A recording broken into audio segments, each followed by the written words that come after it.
मेघालय और असम के बॉर्डर के बीच एक सुनसान जंगल में रात ने अपनी काली घनी चादर ओढ़ ली थी। चारों तरफ अंधेरा ही अंधेरा था। दूर दूर तक कोई दिखाई नहीं दे रहा था, न किसी की आवाज़ आ रही थी। उस रात विवेक अकेले उस जंगल में को पार करने में लगा था। उसके चेहरे को देखकर ऐसा लग रहा था जैसे वो किसी बहुत बड़ी मुसीबत में है। इस जंगल के बारे में जाना जाता था कि अगर कोई भी इंसान सूरज ढलने के बाद यहाँ आता है तो उसे एक शैतान अपने वश में कर लेता है। वो फिर ऐसी जंगल में हमेशा हमेशा के लिए कैद हो जाता है। विवेक को ये बात पता थी, लेकिन वो फिर भी रोक नहीं रहा था, बस आगे बढ़े जा रहा था। जंगल के आखिरी छोर पर एक नदी बह रही थी और उस नदी को पार करते ही असम सीमा शुरू हो जाती थी।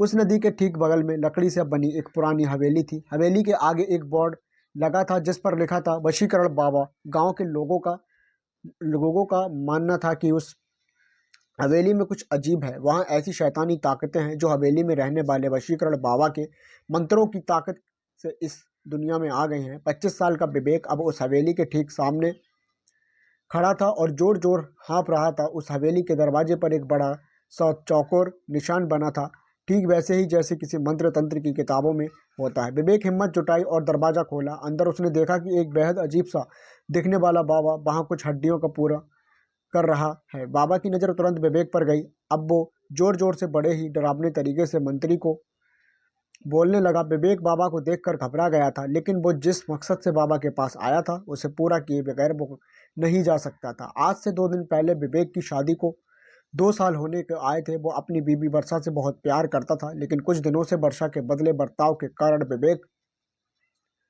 को वर्षा पर शक होने लगा था कि वर्षा का किसी और लड़के के साथ चक्कर है, जिसे लेकर दोनों के बीच लड़ाई झगड़े भी होते थे। और वर्षा उसे छोड़कर अपने दोस्त के घर रहने चली गई थी। विवेक वर्षा पर शक करते करते पागल हो गया था।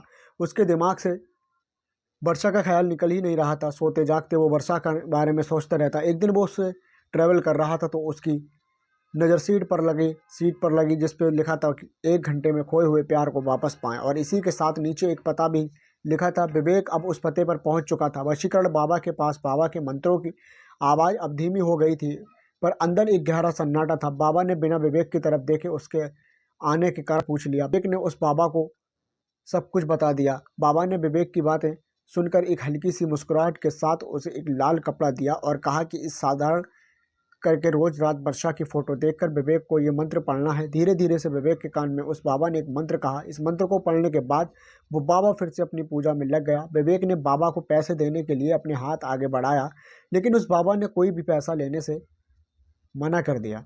विवेक वापस जंगल के रास्ते जाने लगा, इस बात पर ताज्जुब कर भी रहा था कि अचानक उसे लगा कि उसका पीछा कर रहा है। अनजानी रात में गांव की कच्ची सड़क पर चलते हुए ऐसा लग रहा था कि किसी अनजान शक्ति की उस पर निगरानी हो। वो जितनी तेज चलने की कोशिश करता उसके कदम उतने ही धीमे धीमे बढ़ रहे थे। रात के 12 बजने में कुछ ही मिनट थे। विवेक अपने घर पहुंचा। उसने पर्स से वर्षा की तस्वीर निकाली और बाबा को दिया हुआ लाल कपड़ा पहना और बाबा का दिया हुआ मंत्र का उच्चारण करने लगा। तभी अचानक उसे ऐसा लगा कि उसे किसी काले साए ने घेर लिया है और वो उस पर कब्जा जमाने की कोशिश कर रहा है। विवेक ने अपना सर चारों तरफ घुमाया और जोर जोर से मंत्र पढ़ने लगा। कुछ ही समय में वो काला साया वहां से गायब हो गया। विवेक रोज यही करता। ऐसा करते करते कई दिन गुजर गए, लेकिन विवेक की बीवी वर्षा अभी भी वापस नहीं आई थी। विवेक ने फिर से वशीकरण बाबा से मिलने का फैसला किया। हवेली पहुंचकर उसने बाबा को बताया कि वर्षा अब तक उस जिंदगी में वापस नहीं आई। बाबा ने 2 मिनट के लिए अपनी आंखें बंद की। विवेक के गले में जो लाल धागा है वो उसके वशीकरण की शक्ति को कम कर रहा है। विवेक ने वो धागा तुरंत उतार दिया। बाबा ने यह भी कहा कि अगर वो वर्षा को इस हवेली में ला सकता है तो वर्षा जरूर विवेक के पास आ सकती है। उस दिन भी विवेक जब अपने घर वापस जा रहा था तब भी उसको ऐसा लगा जो उसके पीछे पीछे चल रहा है और उसे देखे जा रहा है। लेकिन विवेक जो वर्षा से बेहद प्यार करता था, उसे पाने के लिए वो कुछ भी करने के लिए तैयार हो चुका था। अगले दिन विवेक ने वर्षा को कॉल किया और माफ़ी मांगने के बहाने उसे जंगल के पास शाम को मिलने के लिए बुलाया। वर्षा ने कुछ पल सोचा और फिर मान गई। दोनों आज बहुत दिनों बाद मिल रहे थे। बात करते करते विवेक वर्षा को हवेली के पास ले गया। जैसे ही वर्षा हवेली के पास पहुंची उसे एक अजीब सी घटना महसूस होने लगी थी। उसने विवेक को तुरंत वहाँ से चलने को कहा, लेकिन विवेक ज़बरदस्ती उसे हवेली के अंदर ले आया। बाबा ने जैसे ही वर्षा को देखा, उसने विवेक को बाहर जाने को कहा और दरवाज़ा बंद कर दिया। पर पूरे 2 घंटे हो चुके थे, लेकिन दरवाज़ा अभी तक बंद था।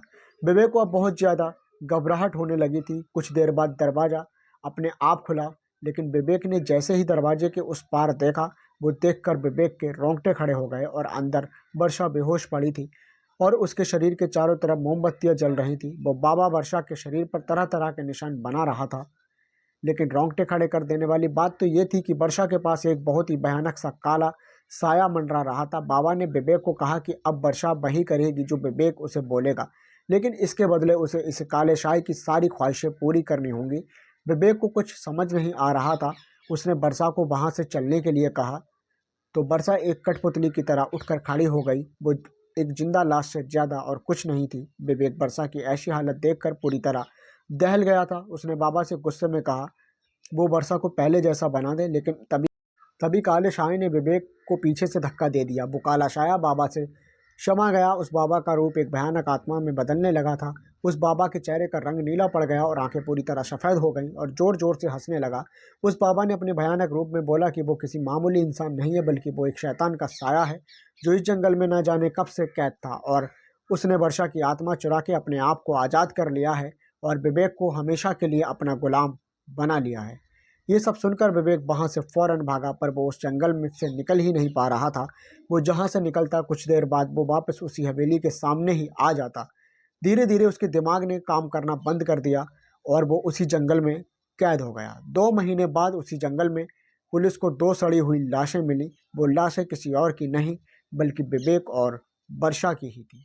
तो दोस्तों, हमारी कहानी यहीं पे ख़त्म होती है। अगर आपको हमारी कहानी का कोई भी पार्ट अच्छा लगता है तो हमारे चैनल को सब्सक्राइब करिएगा और कमेंट में बताइएगा आपको कौन सा पार्ट अच्छा लगा। मिलते हैं नेक्स्ट वीडियो में। धन्यवाद।